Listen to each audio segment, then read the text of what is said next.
Is that a regional breakdown without any Albaz in it? Yes, it is, everyone. Don't beg 30% of you guys to not smash the crap out of that subscribe button. Smash it so we can get to 105,000. Your breakdown for this regional is actually kind of interesting here because no Albaz made it into Top Cut for this event, and I'm going to be completely honest with you guys. They only had about a day or two to be able to get all the structure deck stuff lined up for that, but to see that not a single Albaz was able to top for the Nexus regional here, it's actually kind of surprising. Now, a little bit different of a tale here that I'm used to seeing here, though two Eldritch variants in Top Cut, one being back row, one being Cyverse oriented, so you get the duality of the format there. Alright, so two Eldritch variants in Top Cut, though I wouldn't even really consider the one like Eldritch. It's more, there's one Golden Lord and a bunch of traps and, you know, all the other good stuff. We had two Sword Soul variants, which actually is kind of a nice little throwback here, actually. It was actually kind of nice to see that, you know, we're not doing like, you know, the crazy like 10-ye package. No, this was actual Sword Soul, what I would consider content, actually, which is very nice. We also had a Plunder Patrol deck make it into the Top Cut for this regional as well, which, you know, I'm actually happy when we can see Plunder doing well. And I mean, honestly, you've seen a good decent amount of Plunder regional tops this format right now, and especially now that Albaz has entered into the fray here, it's still doing well. We only had one Praying Kids for this top, which I believe the only one that made it into Top Cut was in 8th place, which was kind of interesting. We also had Drytron in Top Cut, and you know, there's the thing that makes this like particularly interesting was Drytron was the winner of this event. I know, that's very strange. And we had a virtual world list in top 8 as well. And like I said, this is definitely a little bit more left field than what we've seen in terms of your more, I guess, standardized regional breakdown. Let's go dig on into this deck list, shall we? Winning the regional here is actually going to be, yes, Drytron, ladies and gentlemen. Now, I see we have Lancius built into this bad boy. Of course, Scythe. Why wouldn't you want to have access to Dagda plays in your Drytron strategy? I also see that we have the Megalith package built in here as well. A lot of the Drytron builds now have to pretty much rely on this. I also see the two field spells here. I'm actually kind of surprised by that. I know a lot of the builds pretty much went down to one, but okay. I also see we have Zombie World Necro Banshee shenanigans down there in the side deck. And some Mystic Mines to grind out. You can definitely tell that this is meant to kind of counteract a lot of the format. But to see that this deck was able to get first place, grinding against a majority of the meta, I would say that this regional definitely had a better chance to shine if you were a Rogue player. And that's honestly a very good thing when you can see Rogue performing at a good level, ladies and gentlemen. So that was first place. Second place here is Virtual World. But, you know what else is really cool about this? We're not playing the adventure stuff in here. Oh, we're playing the mini punk engine in here instead. Goodness, finally. So I do consider the punk version to be less powerful than the standardized variant of this deck, but that's not taking anything away from this version because it can still do full virtual world combo and do all of those cool things. But you got to ask yourself at the end of the day, ladies and gentlemen, you know, how viable is this for super competitive play? And like I said, I definitely deem this a little bit less powerful than the rest of what this deck can do, you know, versus the adventure package. But you're definitely saving a lot of money by not picking up that adventure core for this deck because, you know, besides Hulk and maybe Auroradon being the only possible hits, it looks like you'll probably get through a ban list pretty unscathed here. Now, third place for this event, does this look good to anybody? This is what we like to call, haha, Eldritch. So we're playing double Golden Lord, 3 skill drains. This build wanted to get a little bit spicy, I see here. I see that we're packing in some anti-spell fragrances into the main deck. Okay, only 2 Torrential Tribute. I don't know if I like that. I'd probably be focusing on 3 of that. Triple Solemn Strike. Solemn Judgments are in the side deck. 30 trap cards to kind of grind things out here. And of course, you got the 3 big balls down there to make sure that things go pretty much the way you want them to. Also, you're playing the 1 Black Awakening as a sub-starter, and only 2 Cursed Eldland. Honestly, 3 Cursed Eldland doesn't feel all that good. Though it's a good card, it just kind of feels a little bit short for what you want for this deck. I also like I like the teched out ratios for this.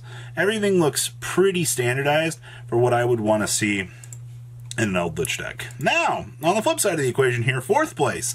Whoo-wee! Cyber's Eldritch. See, this is what I was talking about. Like, we're only playing 1 Golden Lord in here. Alright, like, this is literally just a based Eldritch edition with our splashed, 7 Eldritch traps and like some... I'm actually intrigued. We're playing triple Eldland in here with only 1 Golden Lord.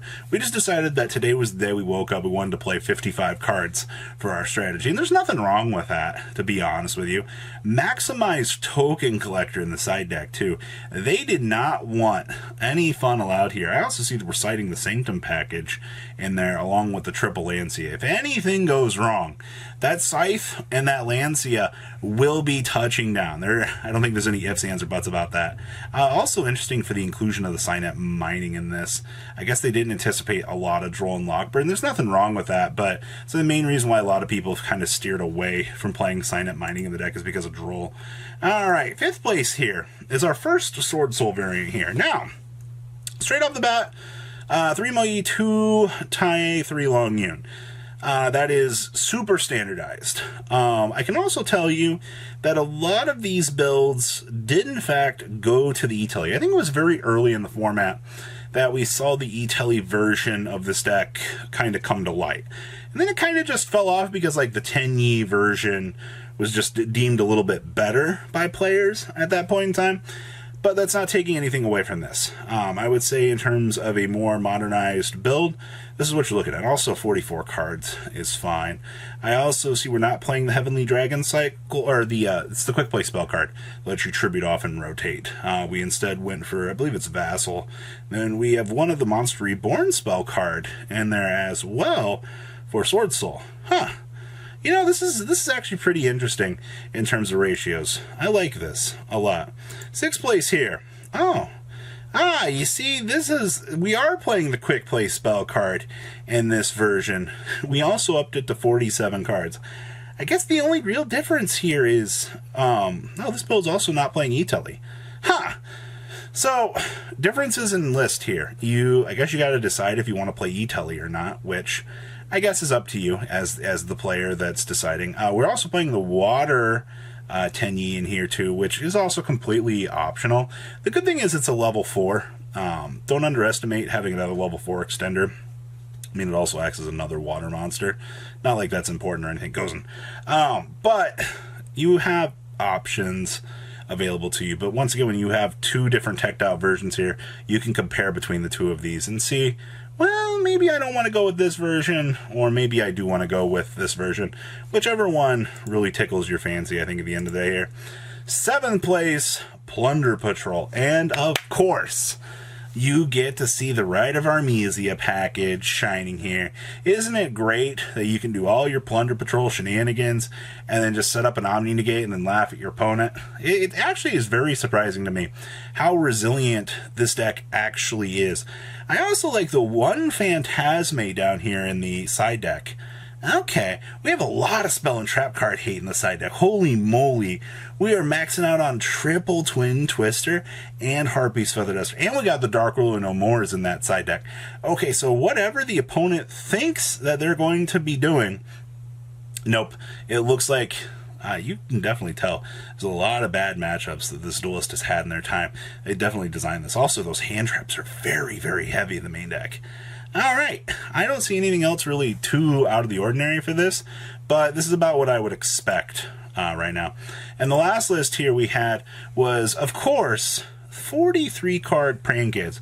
Now this is not like the crazy like based version. This is more standardized. Though I do see that they pretty much reduced the amount of Praying Kids they're playing. I've noticed a 2-2-2-2 variant has just been way more streamlined as of late. It just, I guess, leads to less bricks, which is, I guess, understandable. I see we have Prosperities in here for filtering option, droplets for board breaking, and of course we have the one Thunder Fusion in here to kind of make things a little bit better. But I don't really have any other thoughts on that. So that is your regional breakdown today, guys. Anything? No Albaz? No Albaz? The Albaz players that I heard played this event all ended up bricking. Yikes. Guys, leave a comment about how much you guys think. Make sure you guys smash the crap out of that subscribe button so you guys don't miss out on more awesome content. I'll see your beautiful faces back here later in the day, guys. Peace out. Patrons, thank you.